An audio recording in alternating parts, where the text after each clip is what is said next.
पुंडलिकवरदार विठ्ठल श्री ज्ञानदेव तुकाराम, पंढरीनाथ भगवान की जय, माऊली ज्ञानेश्वर महाराज की जय, जगद्गुरु तुकाराम महाराज की जय, सद्गुरुनाथ भगवान की जय।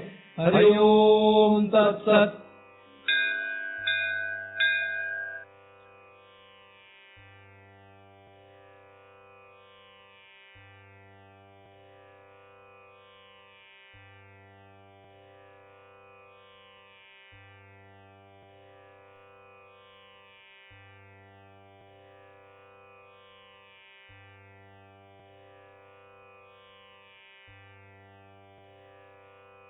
ध्यानमूलं गुरुमूर्ति, पूजामूलं गुरुपदम, मंत्रमूलं गुरुर्वाक्यम, मुक्तिमूलं गुरुकृपा। ब्रह्मेवाहम अहम ब्रह्म, न चाहम ब्रह्मणा पृथक, नाहम देहो न मे देहा, केवलहम सनातन। या ठिकाणी आपण नेहमीप्रमाणे दृक्दृश्य विवेक या ग्रंथाचा अभ्यास करण्यासाठी एकत्रित जमलेलो आहोत। या ग्रंथाचा हेतू दृक आणि दृश्य यामध्ये विवेक करणे असा आहे। 5व्या क्रमांकाच्या श्लोकाचा आपण अभ्यास करतो आहोत।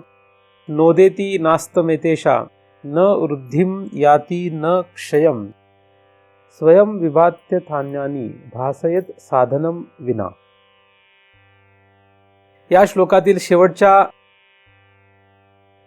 शब्दांचा आपण अभ्यास करतो आहोत। साधनम विना म्हणजे कुठल्याही साधनाशिवाय, असा त्याचा सरळ सरळ अर्थ होतो। चिती जी आहे ही कुठल्याही साधनांशिवाय प्रकाशित होते। ती स्वतः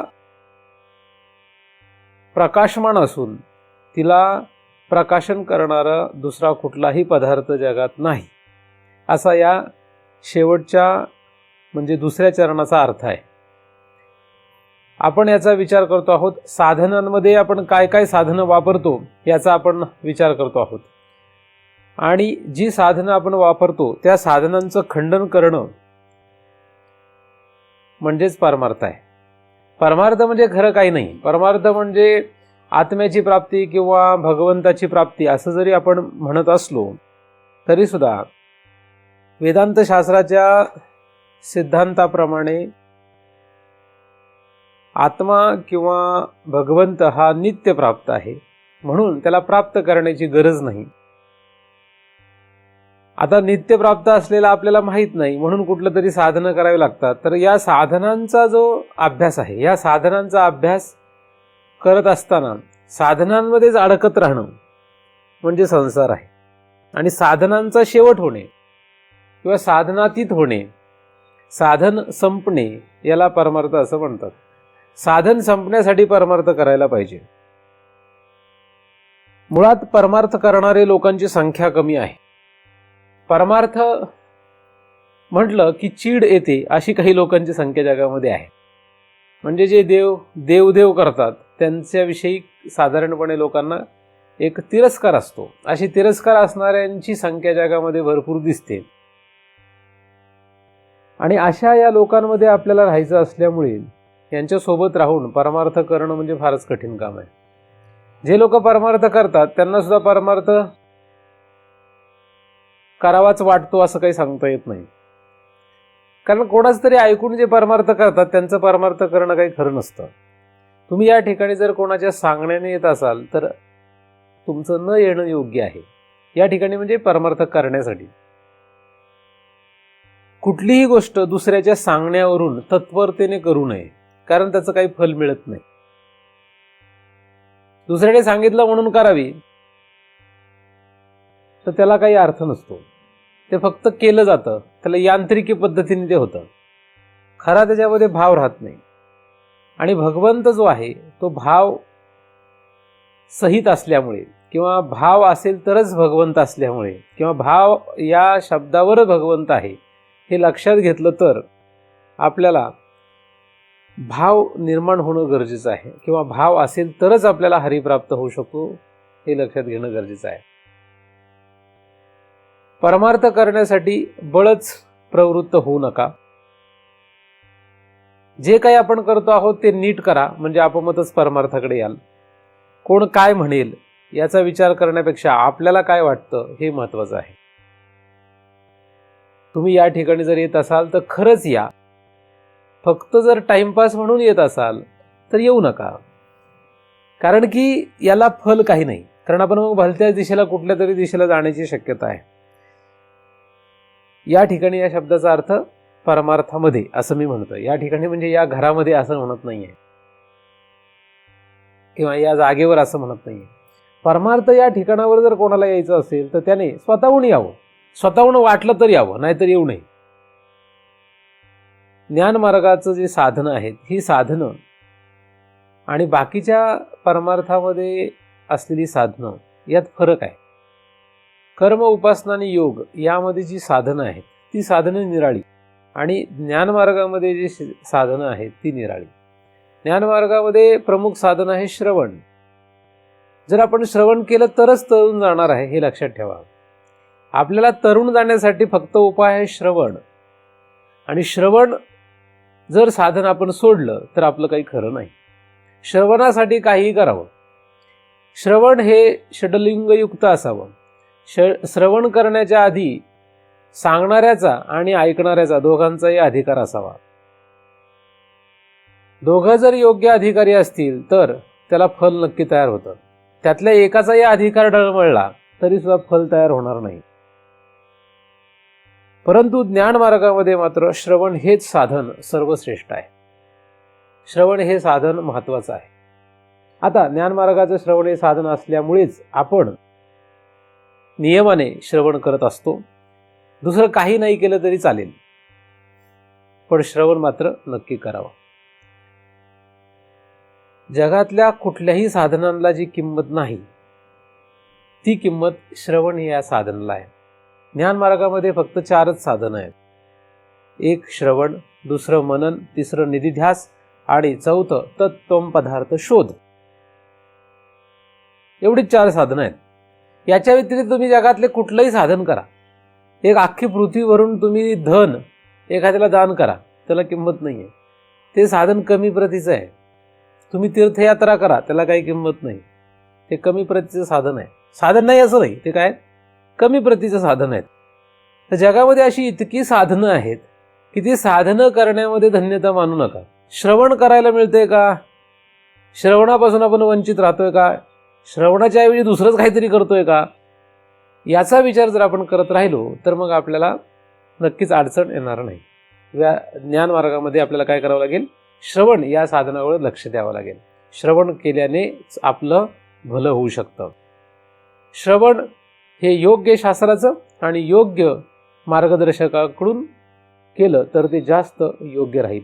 आणि अधिक आपला अधिकार जर आपण योग्य ठेवला, म्हणजे श्रवण करण्याचा कोण अधिकारी असतो याचा जर आपण अभ्यास केला आणि त्या अधिकारामध्ये स्वतःला जर आपण ठेवण्याचा प्रयत्न केला तर नक्कीच आपल्याला या साधनांपासून काहीतरी फल प्राप्त होईल. असो, साधारणपणे साधन हा शब्द आपण पाहतो आहोत. साधनांमध्ये स्थूल साधनं आपण अनेक विचार केली. त्यापुढे स्थूल साधनं जी बाहेरची साधनं आहेत याच्या पुढे आपण शरीर हे एक साधन याचा विचार केला. शरीराच्या पुढे आपण मन, बुद्धी, अहंकार आणि चित्त यांचा विचार केला. चित्त जे आहे हे साधन श्रेष्ठ आहे याचाही आपण विचार केला. परंतु चित्तामध्ये समाधान राहणं यासाठी मात्र फार अवघड प्रयत्न करावे लागतात. चित्तामध्ये समाधान राहणं ही सर्वात अवघड गोष्ट आहे. म्हणून या चित्ताच्या मागे असलेला जो काही जीव आहे त्याचा आपण विचार सुरू केलेला आहे. जीव जो आहे हा जीव साधारणपणे कोणालाही लक्षात येत नाही.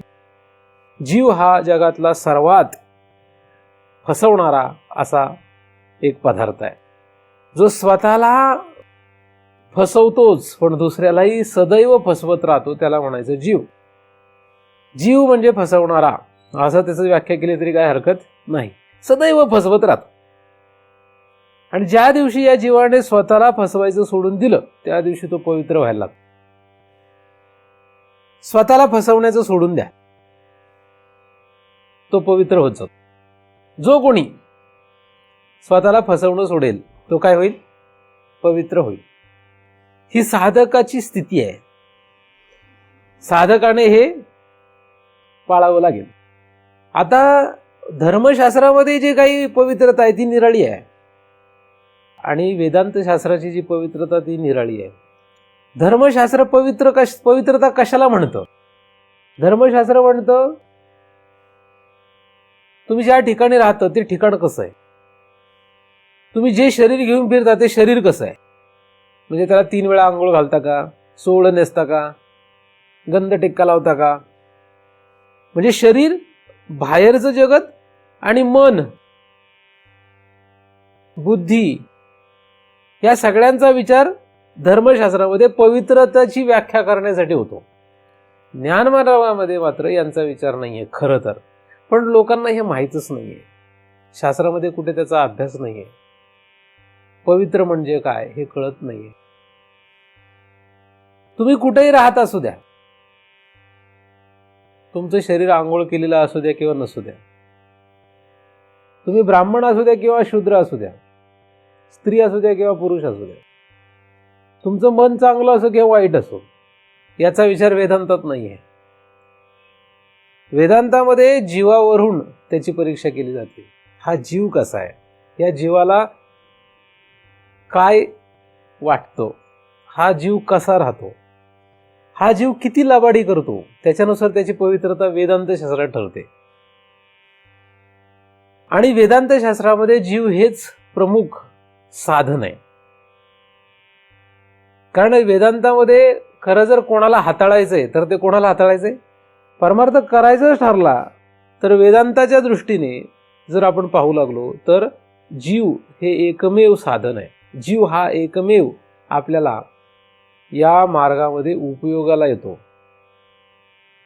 जीवाचा उपयोग आपल्याला परमार्थ करण्यासाठी होतो.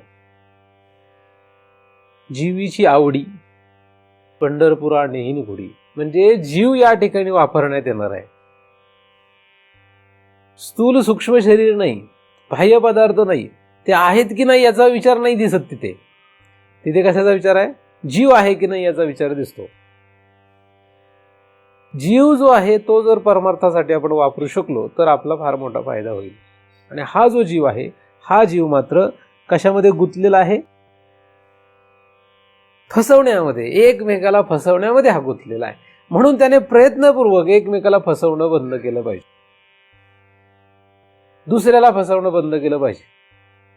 एकमेकाला फसवणं बंद केलं का नाही केलं, दुसऱ्याला फसवणं बंद केलं की नाही केलं, पण स्वतःला तरी फसवलं नाही पाहिजे. स्वतःला फसवू नये, साधू संतांना फसवू नये, महाराजांना फसवू नये, शास्त्राला फसवू नये, अशा काही ठराविकांना तरी फसवू नये. एवढं जरी त्या जीवाने केलं तरी तो जीव पवित्र होतो. आणि असा पवित्र झालेला जीव आपल्याला काहीतरी परमार्थाला उपयोगाला येतो. जेव्हा जीव पवित्र होतो तेव्हा त्याला आपोमतच चित्तामध्ये असलेले जे संस्कार आहेत, चित्तामध्ये जे काही खळबळ आहे, चित्तामध्ये जी इच्छा काम आहे, त्या इच्छेवर कामवर त्याला योग्य निर्णय लावता येतो. आता योग्य निर्णय म्हणजे काय? तो चांगला का वाईट असं मी म्हणत नाहीये. त्याला योग्य निर्णय लावता येतो. तो चांगला आहे का वाईट हे जगत ठरवतं. म्हणजे जगत त्याला चांगलं म्हणेल वाईट म्हणेल माहीत नाही, पण त्याचा निर्णय योग्य असतो. त्याने दिलेला निर्णय, त्याने त्यावर केलेली क्रिया ही योग्य असते. जगाच्या दृष्टीने ती चांगली नसेल आणि जगाच्या दृष्टीने ती वाईटही असेल किंवा जगाच्या दृष्टीने चांगली पण असेल. तया कर्मा तू घडे तिही लोकाचा घातू, किंवा तया कर्मा माझी मग सहरो आघवे जग, अथवा नवे चांग अनुकरो. त्याचं असं का असं हे सांगता येत नाही, कारण त्याने इथे याचा विचार सोडून या प्रक्रियेमध्ये सर्वात महत्वाचा असलेला जो घटक आहे म्हणजे जीव, त्याच्याकडे लक्ष दिलंय. म्हणून एवढं जरी आलं तरी अर्थात तो पूर्णत्वाला तिथे गेलाय असं म्हणता येणार नाही. मी ज्या ओव्या सांगितल्या हे सिद्ध दशेतल्या ओव्या आहेत, म्हणजे सिद्ध पुरुषांसाठीही लागू होतात. आपला जो अभ्यास चाललेला तो काही सिद्ध पुरुषाचा अभ्यास सध्या नाहीये. आपण जीव या शब्दाचा जरी विचार केला तरी आपल्याला या ओव्यांच्या जवळपास जाता येईल. पूर्ण तिथे पोहोचता येईल नाही, तर त्या ओव्यांच्या जवळपास तरी जाता येईल. जीव, तुमच्याकडे जीव आहे काय? सगळ्यात जास्त काळजी आपल्याला कशाची आहे? प्रत्येकाला सगळ्यात जास्त काळजी आहे जीवाची. या जीवाला साधन म्हणून वापरायचं ठरलं. तुम्ही साधू संत जिवलग, असं कुठेतरी साधू संतांनी असं लिहिलंय का? कुठेतरी असं आहे की संसार जिवलग असावा, असं कुठेतरी आहे का? म्हणजे एखादं प्रमाण आहे का की संसार जिवलग पाहिजे, जीवावर संसार असावा, असं कुठे लिहिलं आहे का? बायको, मुलं, धन, संपत्ती, मान हे जिवलग असावेत असं कुठं आहे काय? असं कुठंतरी एखादं तरी प्रमाण आहे काय? म्हणजे शक्यतो सापडणारच नाही. धन, दारा, पुत्र, जन, बंधू, सोयरे, पिशून हे सगळे कुठेतरी जिवलग धरायला सांगितलेत काय? कुठेही त्यांना जिवलग धरायला सांगितलं नाही. म्हणजे जीवाशी त्यांचा संबंध धरायला सांगितलं नाही. प्रपंच करायला सांगितलं असेल, संसार करायला सांगितलं असेल, बरंच काय काय सांगितलं असेल. भजन करा, पूजन करा, हे करा, ते करा, सगळं व्यवहार करा, सगळं सांगितलं असेल, पण जिवलग नाही सांगितलेलं. जिवलग करायला सांगितलेलं नाही. पण साधू संत मात्र जिवलग करायला सांगितले. साधू संतांना जिवलग करा. आता जिवलग करणं म्हणजे जीवाचा वापर करायचा आहे, म्हणजे जीव हे साधन वापरायचंय. साधू संत एकदम जिवलग होऊ शकत नाहीत. लेकरू जिवलग सहज होतं, लाथा घातल्या तरी सुद्धा. लेकराने काहीही वाटोळं केलं तरी लेकरू जिवलग होईल. लेकरू कसंही विचित्र असलं तरी जिवलग राहील, पण साधू संत जिवलग होणारच नाहीत. साधू संत जिवलग राहणं एवढं सोपं नाहीये. सगळ्यांसाठी ते शक्य नाहीये. मग ज्यांना ते शक्य नाही त्यांच्यासाठी परमार्थ नाहीये वेदांत. खरं तर वेदांत त्यांच्यासाठी नाहीये. त्यांना वेदांतासाठी प्रयत्न करावे लागणार आहेत. साधू संत जिवलग व्हायला पाहिजेत. साधू संत जिवलग एकदम होऊ शकत नाही, म्हणून शास्त्र तरी जिवलग व्हावं. शास्त्र जिवलग पाहिजे. शास्त्र जिवलग नाही, साधू संत जिवलग नाही, मग जिवलग काय? जिवलग दुसरं काही ठेवून जमणार नाही. आपल्याला जर जिवलग काय करायचं असेल तर हे बाकीचं काही जिवलग ठेवायचं नाही. या दोघांपैकी जर आपल्याला काही जिवलग करायचं असेल, एक तर शास्त्र किंवा साधू संत, यांच्यापैकी जर काही जिवलग करायचं असेल तर जिवलग जे आहे ते सोडावं लागेल. जे जिवलग आहे ते सोडावं लागेल. ते कुठून सोडावं लागेल? जीवापासून सोडावं लागेल. सोडायचंय कुठून? म्हणजे त्याग जो आहे, त्यागाशिवाय परमार्थ नाही. परमार्थ हा त्यागावरच आहे. आता त्याग कुठून करायचा हा महत्वाचा प्रश्न आहे. आता जीवाचा विचार करतो, जीव हे साधन वापरायचं ठरलं तर जीव जो आहे हा जीव, या जीवापासून त्याग करायचा ठरला, जीवापासून त्याग करायला पाहिजे. जीवाने त्याच्यात गुंतू नये, जीवाने त्याच्यात जाऊ नये त्या पदार्थामध्ये. आता कुठल्याही पदार्थामध्ये जीव केव्हा जाणार नाही, त्या पदार्थाच्या ठिकाणचे दोष लक्षात आले तर जाणार नाही. आता हे जरा वेगळ्या पद्धतीने अभ्यास झाला. त्या पदार्थातला जर दोष कळला तर जीव तिथे जात नसतो. जीव आपोआपच तिथून परावृत्त होतो. पदार्थाच्या ठिकाणचा दोष लक्षात आल्यानंतर जीव त्या ठिकाणी जाणार नाही. म्हणून पदार्थाच्या ठिकाणी दोष शोधा. दोष शोधायचा. साधू संतांमध्ये दोष जर शोधला तर साधू संतात जीव जाईल काय? साधू संतांकडे जीव जाणारच नाही, कारण त्यांच्यात दोष शोधतो आपण. म्हणून तुम्ही कुठल्याही पदार्थात दोष शोधा, जीव आपोआपच तिथे राहणार नाही. काही काही पदार्थ असे त्यातले कितीही दोष कळले तरी जीव तिथून हटत नाही. असं पण आहे. संपत्तीत किती दोष आहे हे जगाला माहित आहे. संपत्तीचा किती मोठा तोटा आहे हे सगळ्यांनाच माहित आहे. पण तरी संपत्तीतून जीव निघत नाही तिथून. तो जीवलगच राहतो. संपत्तीला तो चिटकून राहतो. म्हणजे हे माहीत आहे की संपत्तीचा फायदा नाही. अर्थ हा सदैव अनर्थाकडे नेत असतो. अर्थ म्हणजे वित्त. वित्त हे काय करत असतं? सदैव हानी करतं. अर्थ हा सदैव अनर्थाकडे नेतो. माणसांना जगामध्ये असं वाटतंय की पैसे कमवल्यानंतर आपण सुखी होणार आहे, आणि हीच जगातली सगळ्यात मोठी भूल आहे. सगळ्यात मोठी भूल काय? आत्ताची काय, प्रत्येक युगात ही भूल आहे. म्हणजे एवढंच काय, महाराजांकडे लोक आले तरी, देवाळात गेले तरी ते हे विचार करतात की देवा रे मला जरा व्यवस्थित ठेव बरं का, पैसे बिशे जरा धन दौलत नीट राहू दे. मुळात ज्याने हानी झाली तेच आपण देवाला जाऊन मागतो. ज्याने आपलं संपलं, सगळं संपलं म्हणजे एवढा जन्म मस्त हे शरीर नीट ठेवता येईल, किती संपत्ती असली तर किडा मोकळा झाल्यावर काय पलंगावर झोपता येईल काय? गॅरंटी नाही राहणार पुढे. किती संपत्ती असली तरी किडा मोकळा झाल्यानंतर आपल्याला पलंगावर झोपता येणार नाही, बंगल्यात राहता येणार नाही. जो या जन्माचा विचार करतो तो साधारण आणि मूर्ख मनुष्य असतो. मनुष्य नाही म्हणावं त्याला, जीव म्हणावं. जो फक्त एका जन्माचा विचार करतो तो मूर्ख आहे. तुम्ही एक जन्माचा विचार करण्याचा जर विचार करत असाल तर तुम्हाला या मार्गाचा अजिबात उपयोग नाहीये. तुम्ही इथे येऊ नये. जो अनंत जन्मांचा विचार करण्याच्या इच्छेमध्ये आहे, अनंत जन्मांचा विचार करायचा, याचा विचार नाही करत आपण. एवढ्याचा विचार करणाऱ्यांसाठी हा मार्गच मुळात नाही. किती वेळा जन्म यावे, किती वेळा पावे फजिती, याचा जो विचार करतोय. आता किती वेळा म्हणजे काय? अनेक जन्म, अनेक जन्मांचा, अनेक मरणाचा विचार करण्यासाठी हा विषय आहे. ज्याने वाटोळ झाला त्याच्यात जीव गुंतून ठेवणं ह्याला अर्थ नाही. जीव गुंतून नाही राहिला पाहिजे. आता जीव गुंतलाय का नाही हे कोणाला कळतं? तुमचा जीव कशात गुंतलेला हे कोणाला कळेल?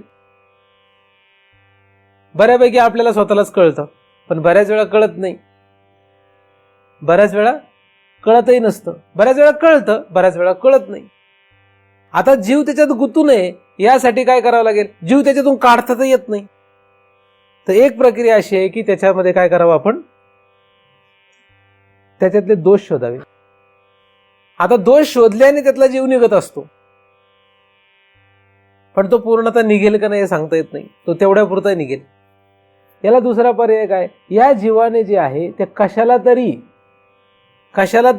धरण्याचा प्रयत्न करावा, कशाचा तरी संग करण्याचा प्रयत्न करावा. जीवाने पंढरपूरला जाण्याचा प्रयत्न करावा. पंढरपूरला जाण्याचा प्रयत्न करणं जीवाने, शास्त्र अभ्यास करण्याचा प्रयत्न करणं जीवाने. जीवाने जर हे करायला सुरुवात केली तर नको असलेल्या पदार्थातून जीव निघायला लागतो आपोआप. म्हणजे कारण दोष शोधून तर जीव त्याच्यातला निघत नाहीये. म्हणून त्याला दुसरा उपाय काय करावा लागेल? जीव एखाद्या योग्य विषयामध्ये अडकवणे. जसं शास्त्र हा एक योग्य विषय आहे. ज्ञानेश्वरी, श्रीमद भगवद्गीता, अशा प्रकारे योग्य ग्रंथांमध्ये, योग्य विषयामध्ये जर आपण जीव गुंतून ठेवला तर आपल्याला काय होईल? दुसरीकडे अडकलेला जीव काढून घेता येईल. साधन, जीव हे साधन आहे. जीवाचा उपयोग करायचा. ज्या साधनाचा उपयोग करायचा आहे त्याचा विचार करतो आपण, त्याचा विचार करतो आहोत. तुमच्याकडे सगळ्यात महत्वाचं काय असेल आता सध्या? सगळ्यात महत्वाचं तुमच्याकडे काय आहे? तुमच्या स्वतःकडे सगळ्यात महत्वाची गोष्ट काय? जीव आहे. बाकी काही महत्वाचं नाहीये. प्रत्येकाकडे सगळ्यात महत्वाची गोष्ट आहे जीव.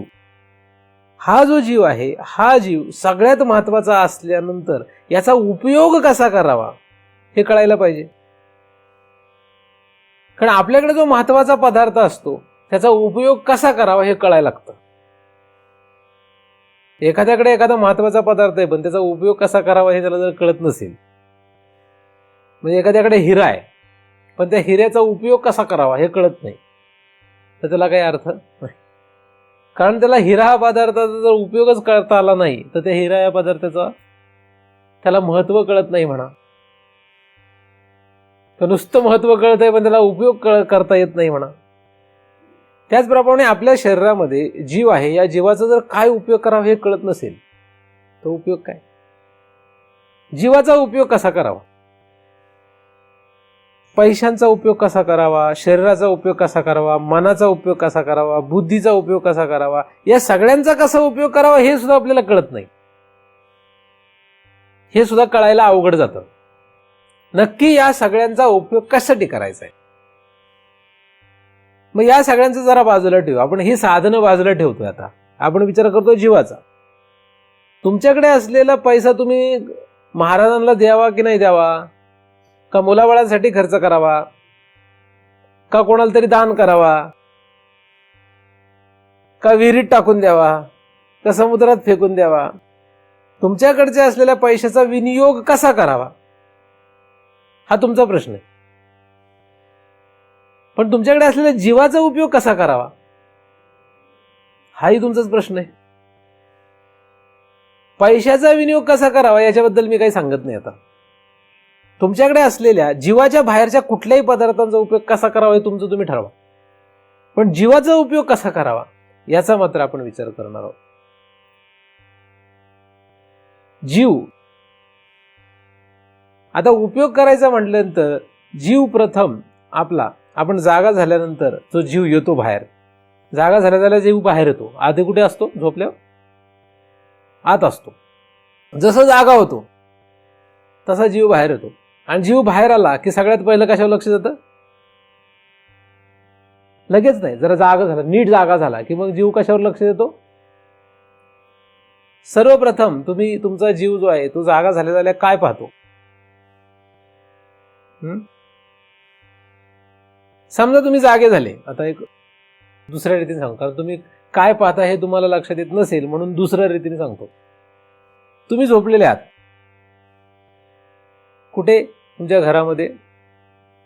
तुमचं घर मोठं घर आहे, त्याच्यावर तुम्ही व्यवस्थित अंथरूण पांघरून घेऊन झोपले. सकाळी उठले, जेव्हा सकाळी तुम्ही उठले तेव्हा तुमच्या आजूबाजूला काहीच नाहीये. तुम्ही जमिनीवर झोपलेले आहे, तुमचं घर गायब आहे, आजूबाजू सगळंच गायब आहे. तुम्ही उठल्या काय होईल?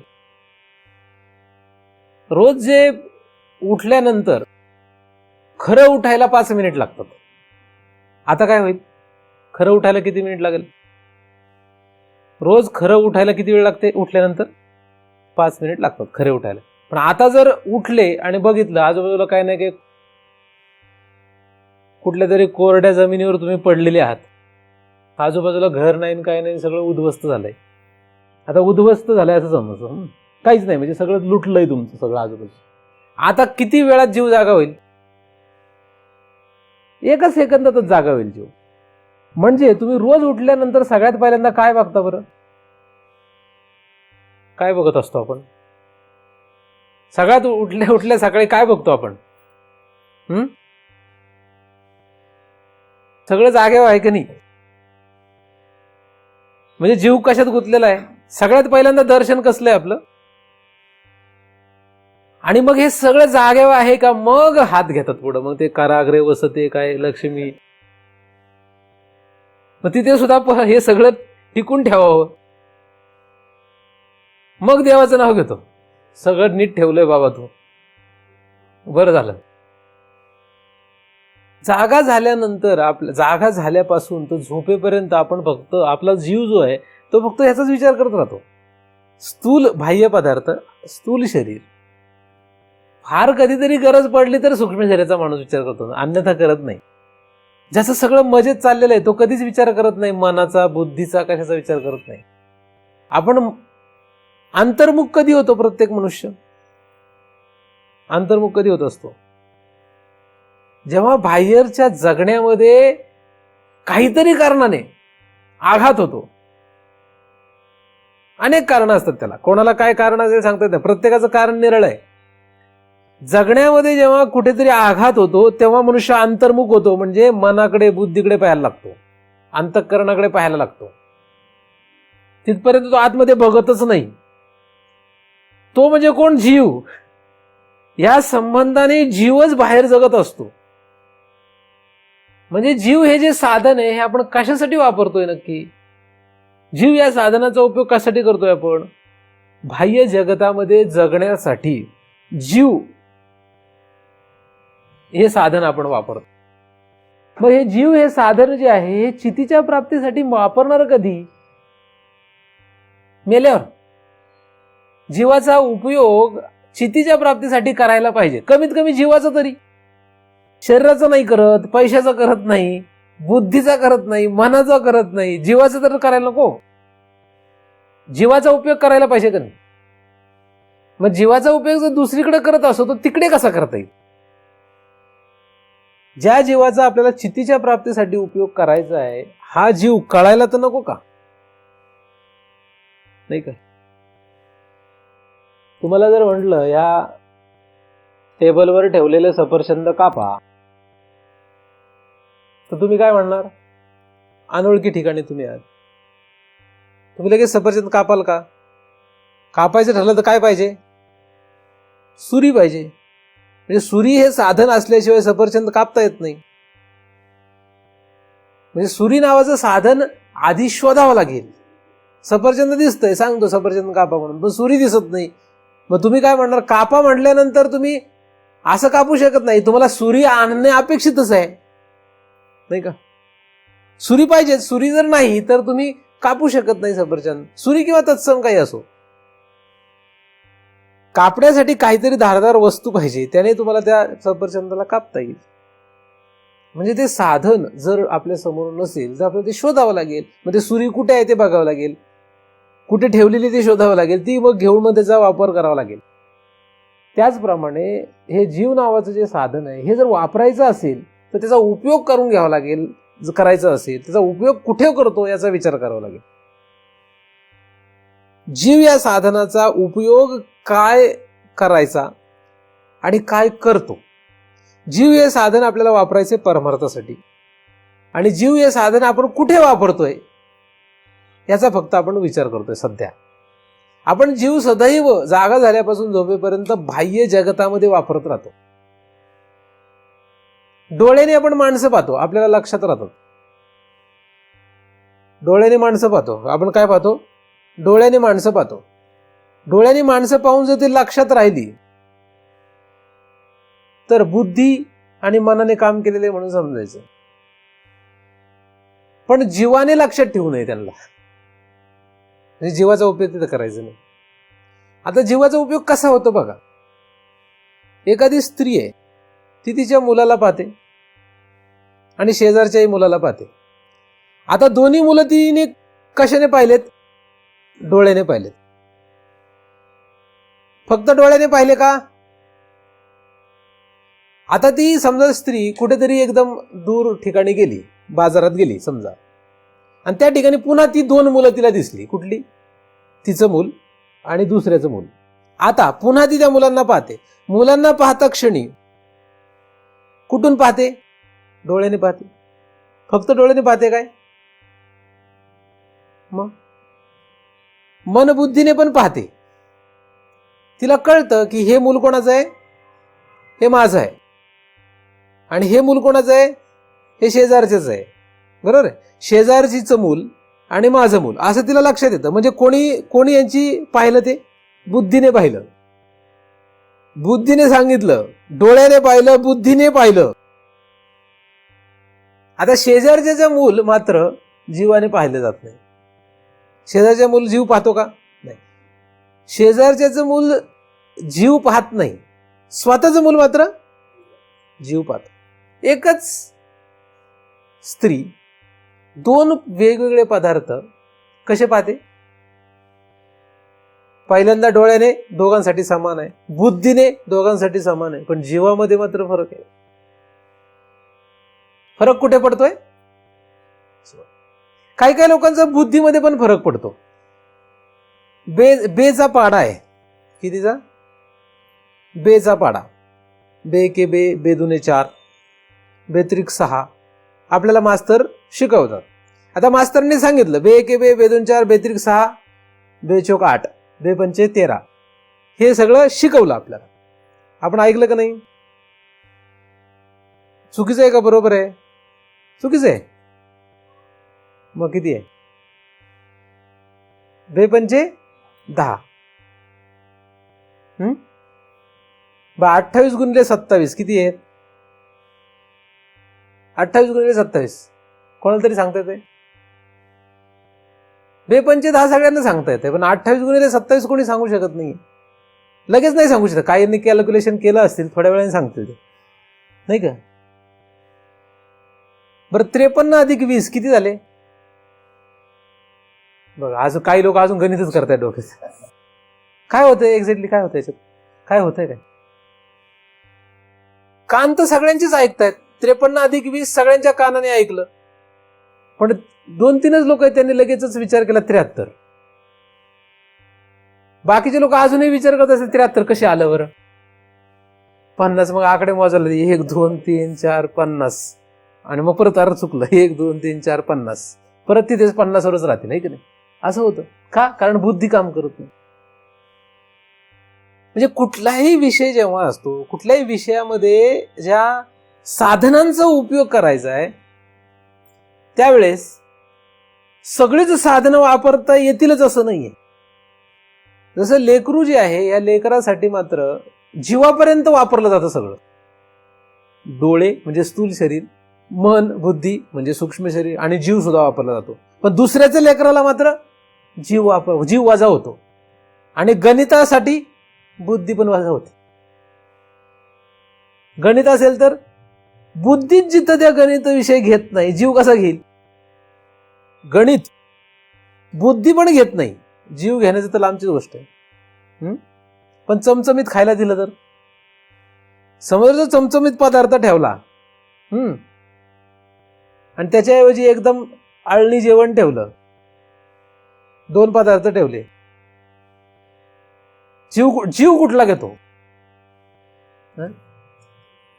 आपण तो घेईल का आळणी पदार्थ? आळणी पदार्थ म्हणजे एकदम व्यवस्थित सात्विक पदार्थ असा असेल, तो जीव शक्यतो म्हणतो नको. तो जीव घेत नाही का? घेईल? सहजासहजी घेत नाही. तर अशा रीतीने या सगळ्या उदाहरणातून मला तुम्हाला एक सांगायचं आहे की जेव्हा केव्हा आपण व्यवहार करतो तेव्हा जीवापासून सगळे व्यवहार करत नाही. सगळे व्यवहार जीवापासून करत नाही. काही ठिकाणी हानी जरी होणार असेल तरी जीव व्यवहारासाठी वापरण्यात येतो. जसं चमचमीत पदार्थ खाल्ल्यानंतर काय होणार आहे? रोग तयार होणार लवकर. तसे रोग तयार होणार आहे. रोग आहेत ते लवकर वर येणार आहेत हे माहित आहे जीवाला, तरी जीव मात्र त्याच्यामध्ये गुंततो. आता मुलामध्ये जीव गुंतून राहिल्यामुळे हानी होईल का नाही होणार हे माहित नाहीये. काही ठिकाणी माहिती आहे, काही ठिकाणी माहिती नाही, तरी सुद्धा जीव हा त्यामध्ये गुंतत असतो. जेव्हा जीव गुंततो तेव्हा शरीर सूक्ष्म आणि स्थूल हे दोन्ही सुद्धा गुंतीलच असं काही सांगता येत नाही. ते गुंतील किंवा नाही गुंतणार, त्यांचा उपयोग होतो, पण ते गुंतील किंवा नाही गुंतील हे सांगता येणार नाही. तर अशा रीतीने हा जीव जो आहे हा सदैव वेगवेगळ्या पदार्थांमध्ये गुंतत राहतो. आणि या गोंधळामध्ये त्याला त्याच्या मागे काहीतरी आहे याचा विचारच राहत नाही. जो फक्त डोळ्याने जगत पाहतो त्याला बुद्धीशी काही घेणं देणंच नाही. तो त्याचा विचार करत नाही. डोळ्याने दिसेल तेच खरं एवढं जो मानतो त्याची बुद्धी काम करत नाही. पृथ्वी गोल आहे हे कधीतरी डोळ्याने दिसेल का? कधीतरी दिसेल का? तुम्ही पाहिलंय कधी डोळ्याने? तिथं कोणाचं काम आहे? कोणाचं काम आहे? बुद्धीचं काम आहे ना. शास्त्र म्हणजे बुद्धीतून आलं ते. मग मला सांगा पृथ्वी गोल आहे का नाहीये? पृथ्वी गोल आहे हे तुम्ही पाहिलंय का डोळ्याने? मग कशाचा उपयोग करून सांगितलं की पृथ्वी गोल आहे? बुद्धीचा उपयोग करून सांगितलंय. म्हणजे बुद्धी हे साधन डोळा या साधनापेक्षा श्रेष्ठ असू शकतं. सगळं काही झालं, काही जरी असू द्या, सगळं काही होऊ द्या, काय व्हायचे ते होऊ द्या, सगळ्यात मनुष्य जो लक्ष देत असतो तो जीवावर लक्ष देत असतो. एखादा मोठा राजा आहे, तो अत्यंत न्यायशील आहे आणि सगळं तो व्यवस्थित करतो. सगळे सेनापती किंवा सगळे जे काही मंत्री आहेत हे सगळे त्याला घाबरून त्याचा दरारा आहे. सगळे त्याच्याशी कसे वागतात? आदबीने वागतात. तो सिंहासनावर बसतो, मंत्री सगळे खाली दरबारात बसतात, सगळे त्याच्याशी व्यवस्थित नीटनेटकं कायम वागतात, त्याच्यापासून आदबीने व्यवहार करतात. बरोबर. आता या राजाचा मुलगा छोटा समजा 5 वर्षाचा आहे, 6 वर्षाचा, तो मात्र राजा सिंहासनावर जर बसलेला त्याच्या डोक्यावर पण बसू शकतो. का बरं? आणि राजा त्याला काहीच म्हणत नाही.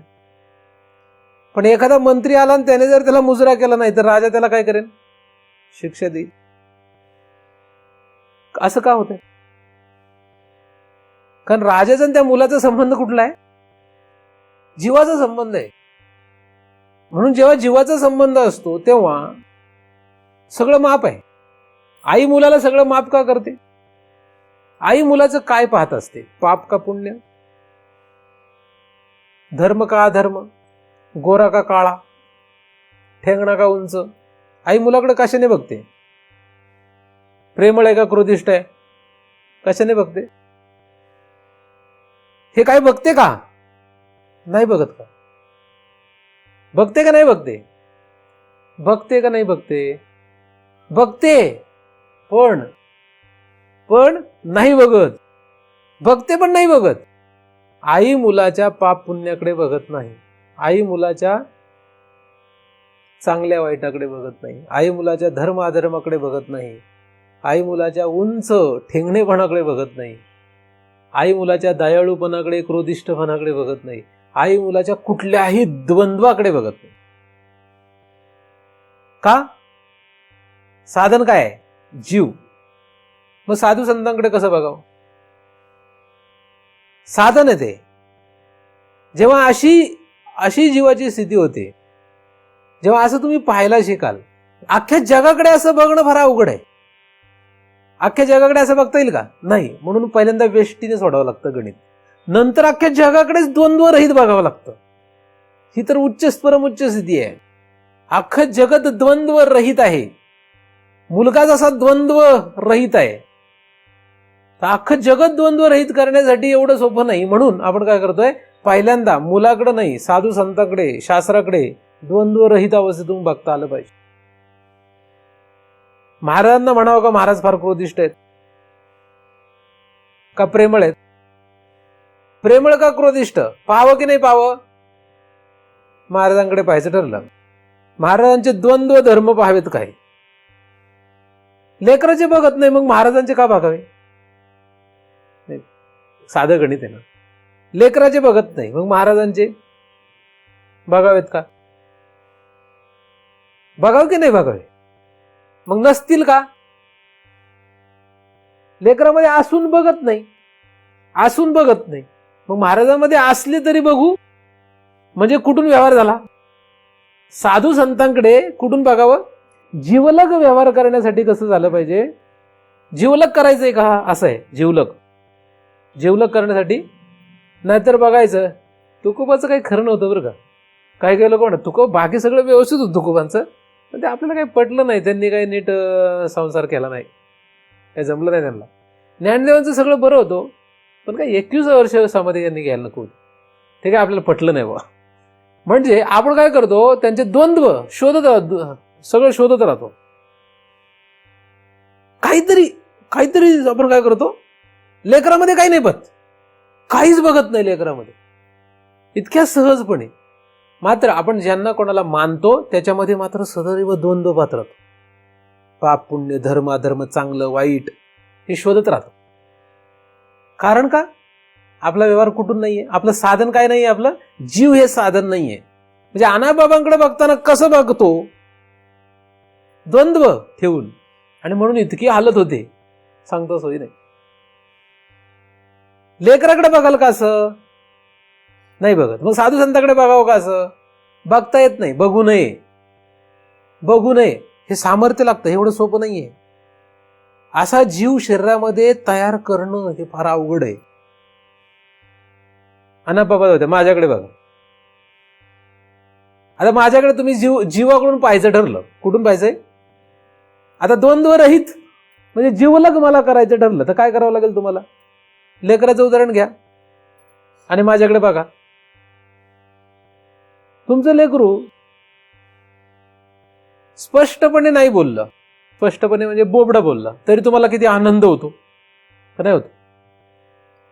तुमचं लेकरू काय कसं बोललं? बोबडं बोललं, तरी तुम्हाला काय होतं? आनंद होतो का? तुम्हाला माहिती आहे चुकीचं आहे, बोबडं बोलतोय आणि त्याचं उत्तर खरं हे माहित असतं. पण महाराजांनी जर चुकून एखादं वाक्य चुकीचं बोललं तर? आज जरा गडबड केली बरं का महाराजांनी. लेकराने काही करू द्या, पण साधन काय वापरतो त्याच्यासाठी आपण? जीव. आणि महाराजांच्या साठी साधन काय वापरतो? काय वापरतो माहित नाही, पण जीव नाही वापरत. जर तुम्हाला जीव हे साधन वापरता आलं, आधी कुठे वापरावं? शास्त्र, महाराज, श्रवण, यासाठी काय वापरावं? जीव. आता मी काही बोललो तरी राणे सर म्हणतात वा फारच छान झालं बरोबर, फारच मस्त बोलतो. काही बोललो तरी मला सांगा, मी काही बोललो, चुकीचं बोललो, बरोबर बोललो, हे सगळं कंजाळ आहे? मी सगळं उलटच सांगितलं तुम्हाला. समजा आत्म्यावर काय फरक पडणार त्याचा? आत्म्यावर हे सगळे रेघोटे आहेत, फेनाधिवत आहे सगळं. मग मी चुकीचं बोललो काय, बरोबर बोललो काय, काय फरक पडेल? आत्म्यावर हे सगळं जे आहे हे काय खरं आहे का खोटं आहे? हे सगळं भासलेलं. पाण्यावर ओढलेल्या रेघोट्यांवरला किंमत काय? काय किंमत आहे? तसेच भ्रमावर भासलेल्या जगताला कसंही सांगितलं काय, किंमत काय? म्हणून महाराजांनी काही म्हटलं तरी काय म्हणावं? बरोबरच आहे, खरंच आहे ते. एवढं सोपं आहे काय असं म्हणणं? कोण आडवं येईल मध्ये? आडवं कोण येईल मध्ये? कोण आडवं येणार नाहीत. तुमची स्वतःची बुद्धी, तुमचं मन. हे मनाला काही पटत नाही महाराजांचं. म्हणेल का नाही मन? बुद्धी म्हणेल हे काही जमत नाही, हे काही आपल्या तर्क ह्याच्यात बसत नाही. ते अहंकार नाही. महाराजांनी आपल्याला असं सांगायला नको होतं, आपण एवढे सिनियर माणूस आहे, आपल्याला असं सांगायला नको होतं. अहंकार. नवीन आलेल्या साधकांना ठीक आहे बाबा, कब्बाशा धुवायला लावल्या, पाय दाबायला लावले, पाय धुवायला लावले, पाय धुवून प्यायला लावले. नवीन आलेलं ठीक आहे. आता आम्ही काय लहान आहेत का? आम्ही एवढे सिनियर आहोत. ते मध्ये कोण येतं आडवं? अहंकार. सगळं तुमचं काहीच आडवं नाही आलं तर शेजारचे पाजारचे आडवे येतात. ते म्हणतात तुमचे महाराजांचं जरा गडबड आहे बरोबर. आम्ही पाहिलं होतं त्यांना तिकडे पाणीपुरी खाताना, आणि चिंतनात सांगत होते पाणीपुरी वाईट असते, तामशी आहे. शेजारचं येऊन सांगतील ना. कारण एक जण मला म्हटलं, ते फार परमार्थाच्या गोष्टी करत होता, वडापाव खात होता. आता वडापाव हा काय महाराजांनी खाण्याचा पदार्थ आहे का? हा, तुम्ही नाही काही म्हटलं तरी दुसरे तुम्हाला सांगतील का नाही होणार? असं उदाहरणं आहेत फक्त ही अशी काय. तर जीवलग न राहणं. आणि तुमच्या पोराने वडापाव मागितलं तर, पाणीपुरी मागितलं तर, आईस्क्रीम मागितलं तर, मग काय नाही. जीवलग जो आहे, जीवलग कसा होऊ शकतो? जीवलग करा. काय जीवलग ठेवावं? शास्त्र, सद्गुरू.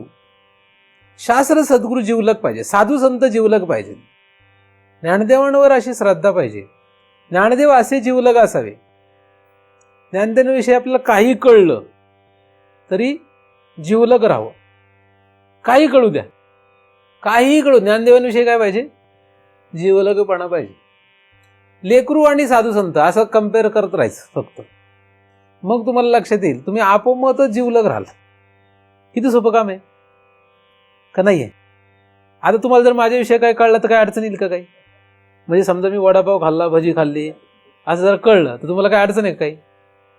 आणि त्याच्याऐवजी एकदम सात्विक जेवण घेतलं तर काही अडचण आहे का? काहीच अडचण नाही तुम्हाला.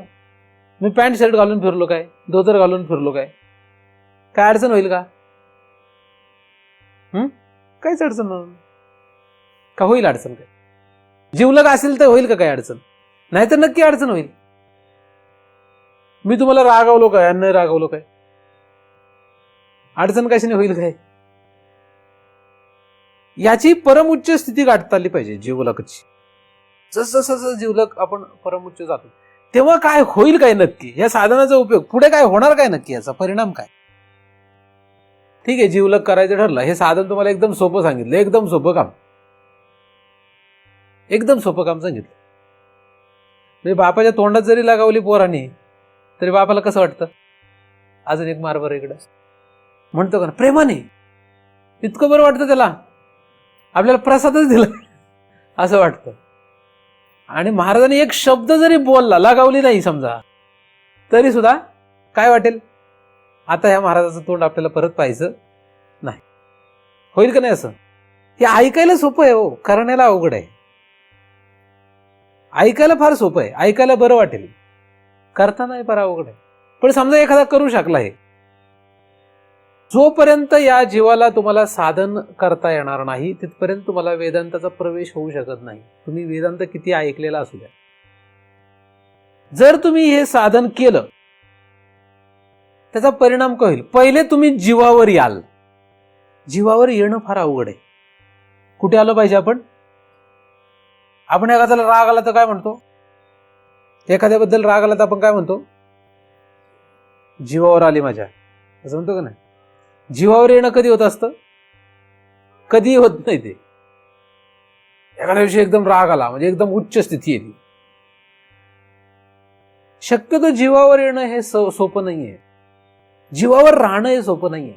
जीवावरून घसरणं सदैव आहे. अनंत जन्मापासून घसरत चाललोय आपण. आपल्याला मुळात जे शरीर मिळायला कारण काय? आपल्याला शरीर का मिळालं? घसरण आहे ती. जीवावरून घसरलो म्हणून शरीर मिळालं. जीवावरून जिथे जिथे घसराल तसली तसली शरीर मिळतील. जीवावरून जिथे जिथे घसरणार आहोत आणि घसरलेलो आहोत तिथे तसली तसली शरीर मिळणार आहेत. नको ते खावं वाटलं तर तशा प्रकारची शरीर मिळतील. नको ते करावं वाटलं तर तशा प्रकारची शरीर मिळतील. नको तसं जागावं वाटलं तर तशा प्रकारची शरीर मिळतील. एखादा रोज जर यज्ञ याग करत असेल, आता तू जगतोय कसा? त्याचा जीव कुठे आहे? यज्ञ याग करण्यामध्ये रममाण येतो. यज्ञ रोज उठतो सुटतो यज्ञ करतो. आता त्याला पुढं कुठलं शरीर मिळेल? कुत्र्याचं. त्याला कुठलं शरीर मिळेल? त्याला स्वर्ग देवादिकाचं शरीर मिळेल. कारण तो काय करतोय? त्याचा जीव कुठे आहे? मग त्याचं शरीर घसरलं, आता त्याची घसरण झाली. स्वर्गात गेला म्हणजे काय झाली? ती घसरण झाली त्याची. ज्याला रोज नको तिथं भुकत राहायची सवय, नको तिथे भुकणे म्हणजे बडबड करणे, व्यर्थ बडबड म्हणजे भुंकणे. व्यर्थ बडबड करण्याची ज्याला सवय आहे त्याला पुढचा जन्म कुठला मिळेल? कुत्र कधी भुकत असतं? काही नियम असतो का काही? कुत्र्याला भुंकण्याला नियम आहे का काही? काही नियम नाही. तिकडचं कुत्र भुकायला लागलं की इकडचं भुकायला लागले की पलीकडलं भुकायला लागले की.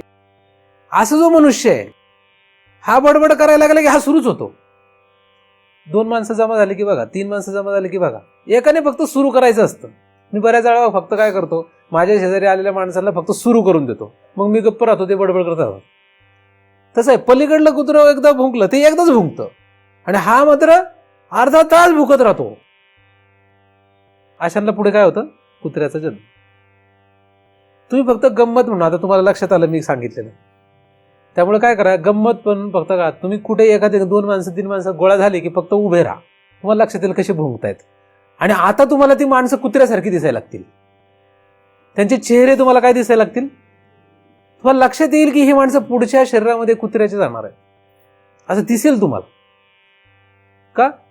आता मी म्हणतो दिसेल, कारण व्यर्थ बडबड आहे, काहीच अर्थ नाही त्याला. बरळ नुसते, बरळ नाही सुरू असतं का नसतं? दुसऱ्याकडे जाऊ द्या, आपल्या स्वतःकडेच बघा. परत जेव्हा आपण बडबड करत असतो तेव्हा एकदा थांबा आणि बघा आपण जे बडबड करत होतो ती विनाकारण बडबड आहे का? काही कारण तरी होतं का? काही त्याला अर्थ होता? काही अर्थ नव्हता. तर अशा रीतीने ही घसरण जी आहे ही कोणी केली आहे? ही जीवाची घसरण आहे. जीव घसरत राहतो, कुठे घसरेल कुठेही घसरतो आणि वेगवेगळे शरीर प्राप्त करून घेतो. म्हणून ह्याची ती घसरण थांबवायची असेल आणि जीवावरच राहायचं असेल तर त्याला शास्त्रसंग साधू संग केला पाहिजे. शास्त्र संगतीने साधू संगतीने घसरण्याची प्रक्रिया बंद व्हायला लागते. आपोआपच तुम्हाला व्यर्थ बडबड करावी वाटणार नाही, नको ते करावं वाटणार नाही. आपोआप हे सगळं संपत जाईल. आणि जितकं जिवलग व्हाल तितकं काय होईल, तितकं तुम्ही खरं जीवपणावर याल, जीव या ठिकाणावर याल. आणि जो कोणी जीव या ठिकाणावर येईल, जीव या ठिकाणावर आला हे कसं ओळखावं? आपला जीव आपल्याला लक्षात आला पक्का की आपण जीवावर आलेलो आहोत, आणि पक्का लक्षात यायला पाहिजे. जीवाचे विविध रूप आहेत ती लक्षात यायला नको. बहुरूपी जसा असतो तसा हा जीव बहुरूपी आहे. जीव काय आहे? जीव हा बहुरूपी आहे. अनंत जन्मामध्ये अनंत वेश धारण तर करतोच, पण या जन्मामध्ये सुद्धा अनंत वेश धारण करतो. प्रत्येक क्षणाला त्याची छटा निरनिराळी आहे. जन्माला आल्यापासून मरेपर्यंत एकच शरीर जरी असलं तरी प्रत्येक क्षणाला छटा काय करते, बदलते. त्याची डोळ्यातले भाव बदलतायत, शरीरावरच्या खुणा बदलतायत. असा तो घसरतोय सदैव. त्याला एका जागेवर आणायचंय, त्याला एका जागेवर स्थिर करायचं असेल तर तुम्हाला शास्त्र आणि साधू संग पाहिजे. त्यांच्या संगतीनेच तो जीव शांत स्थिर होईल. जेव्हा तो जीव शांत आणि स्थिर होईल तेव्हाच त्याचा उपयोग खरा चित्तीसाठी होऊ शकेल, जर व्हायचंच असेल तर. कारण आपल्याला विचार करतोय की साधन सर्वश्रेष्ठ साधन काय आहे आतापर्यंत पाहतो त्याच्यामध्ये? जीव. जे साधन सर्वश्रेष्ठ ते वापरतच नाहीये. टाळ वाजवतायत कोण? हात. जीव कुठं वाजवतायत? चिंतन ऐकतायत कोण? ऐकताय कान. जीव कुठे ऐकतोय? पण बऱ्याच वेळा लोक मला म्हणतात तर महाराज तुमचं चिंतन आम्ही जीवापासून ऐकलं बरं का.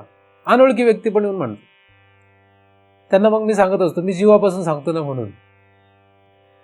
मी जर मनापासून बुद्धीपासून सांगत असतो, फक्त तोंडाने बडबड करत असतो पाठ करून, तर मात्र तसं झालं नसतं, नाही का? जीवापासून काय पाहिजे? जीवापासून साधू संघ, जीवापासून शास्त्र संघ पाहिजे. जीवापासून जेव्हा करत असतो तेव्हा बुद्धी काम करते का हो?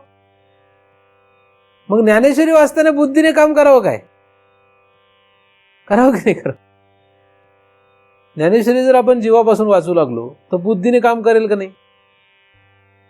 गरज नाही. करो अथवा न करो, करेलच असं नाही, नाही करेल असंही नाही. जीव वाचतो, जीवाने वाचावी ज्ञानेश्वरी. ज्ञानेश्वरी जीवाने वाचली पाहिजे. जीवापासून ज्ञानेश्वरी वाचता यावी.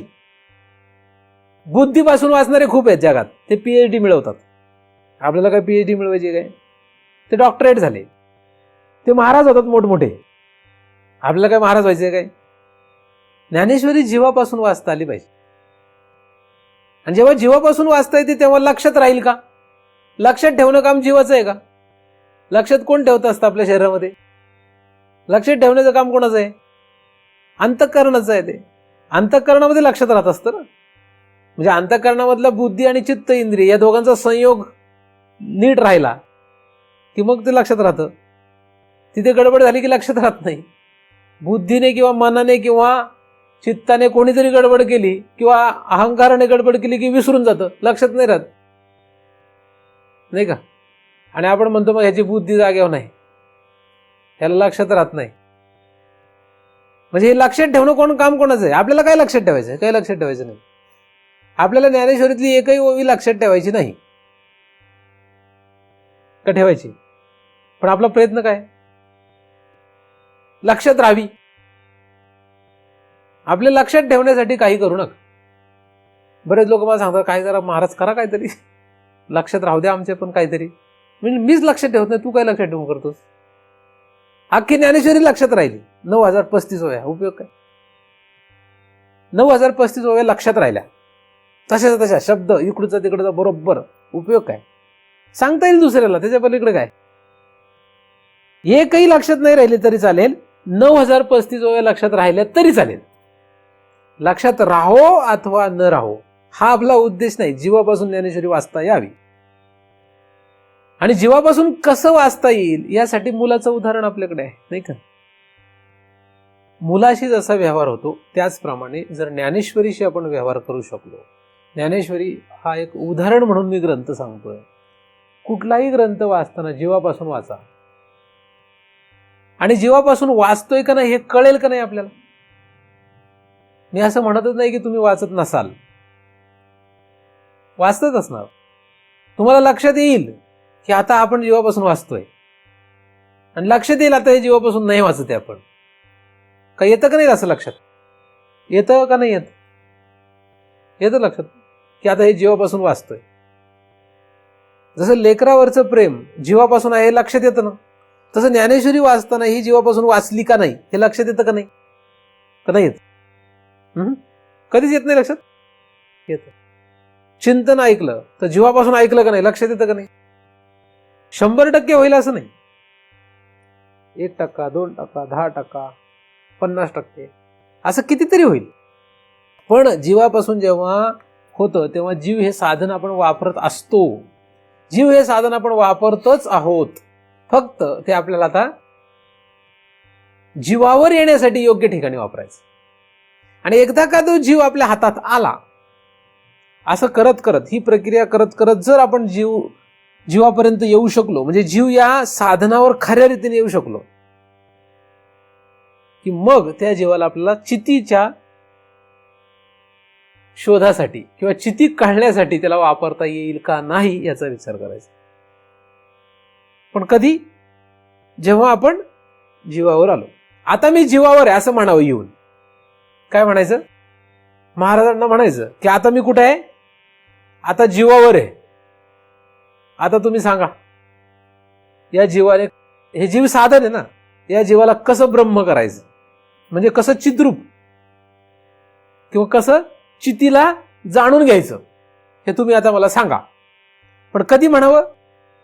जीवावर येऊन म्हणायचं. महाराज मी आता जीवावर आहे, म्हणजे जीव हे साधन घेऊन आलोय. काय घेऊन आलोय? जीव हे साधन घेऊन आलंय. मग महाराज सांगतील की जीव या साधनाने चितीला जाणता येतं का नाही येत? जाणता येतं का नाही येत? आता शास्त्र सिद्धांत असा आहे की जाणता येत नाही, पण जीव जर ब्रह्मरूप असेल तर नाही. म्हणजे आता शंका आली इथे, की नाही?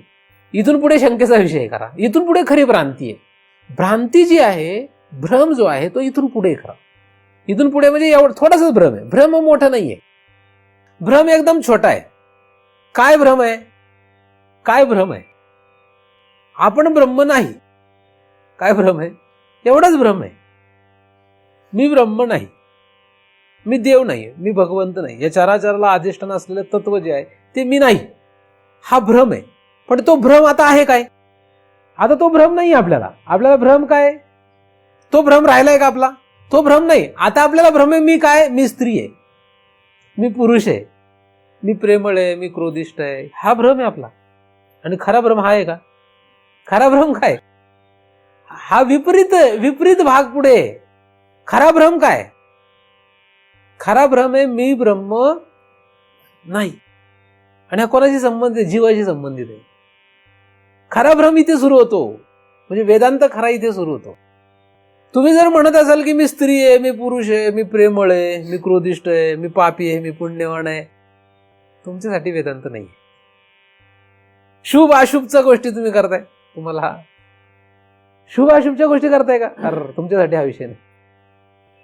प्रकृती धर्माने निर्माण होणाऱ्या कुठल्याही कार्यामध्ये तुम्ही रममाण आहात काय? तेच खरं मानून बसलेत काय? तुमच्यासाठी हा विषय नाहीये. तैशी शुभाशुभ कर्मे निपजती या प्रकृती धर्मे या मूर्खमती भ्रमे मी करता म्हणे. ऐसा अहंकारादी रूढ एक देशी मूढ तया परमार्थ हा गूढ उकलावा ना. त्याच्यासाठी इथून पुढचा विषय नाही. हे सगळं सोडा.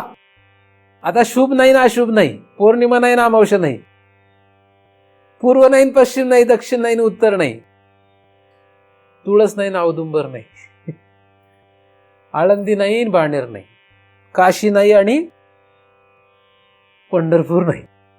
हे सगळं सोडा. शुभ अशुभ काही नाही. देश काल पात्र यामध्ये कुठलाही शुभाशुभ नाही. फार धारिष्ट लागतं याला.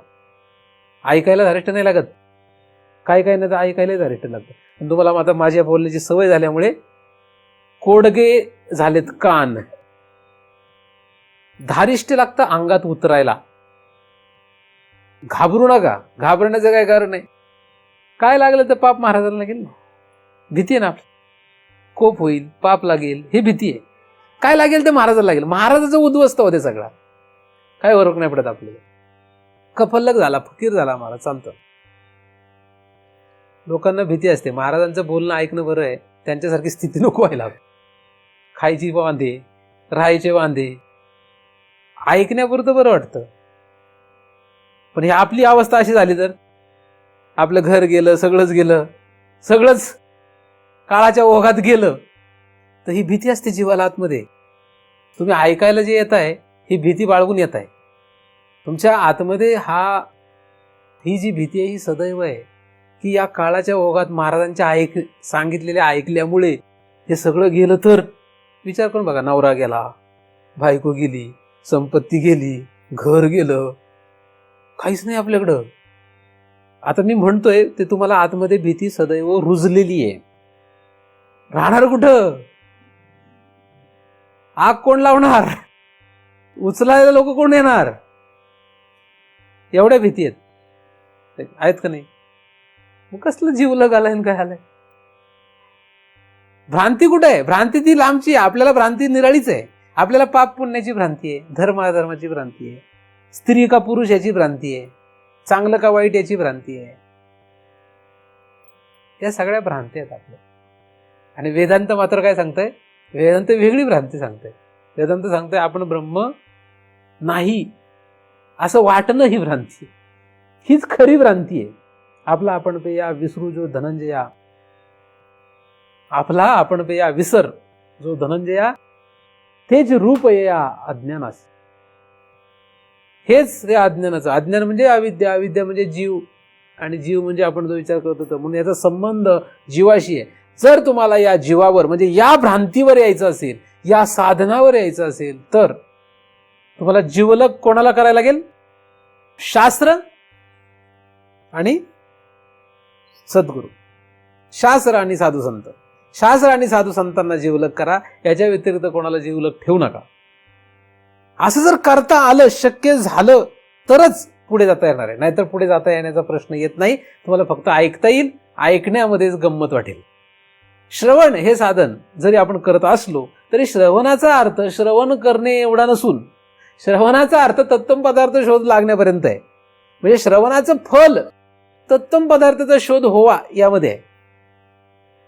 आपण त्वम म्हणजे काय, तत् म्हणजे काय, असी म्हणजे काय, याचा शोध लागण्यामध्ये ह्या श्रवणाचा खरा अर्थ आहे. नाही तर श्रवण करतोय आम्ही म्हणजे आपलं झालं असं नाही आहे. श्रवणातून काय अपेक्षित आहे?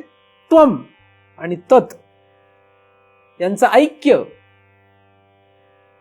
यांचा बोध, अवगत होणे, कळणं, हे आपलं प्रमुख उद्दिष्ट या श्रवणामध्ये.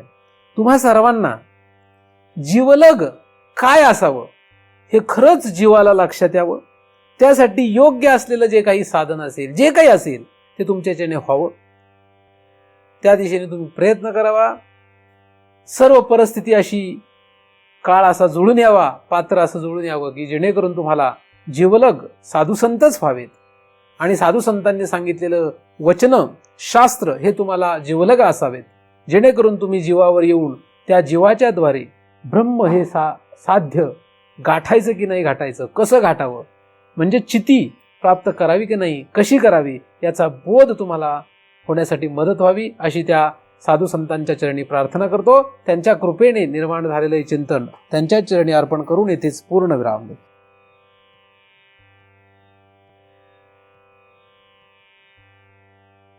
पुंडलीकवरदा हरी विठ्ठल श्री ज्ञानदेव तुकाराम. पंढरीनाथ भगवान की जय. माऊली ज्ञानेश्वर महाराज की जय. जगद्गुरु तुकाराम महाराज की जय. सद्गुरुनाथ भगवान की जय.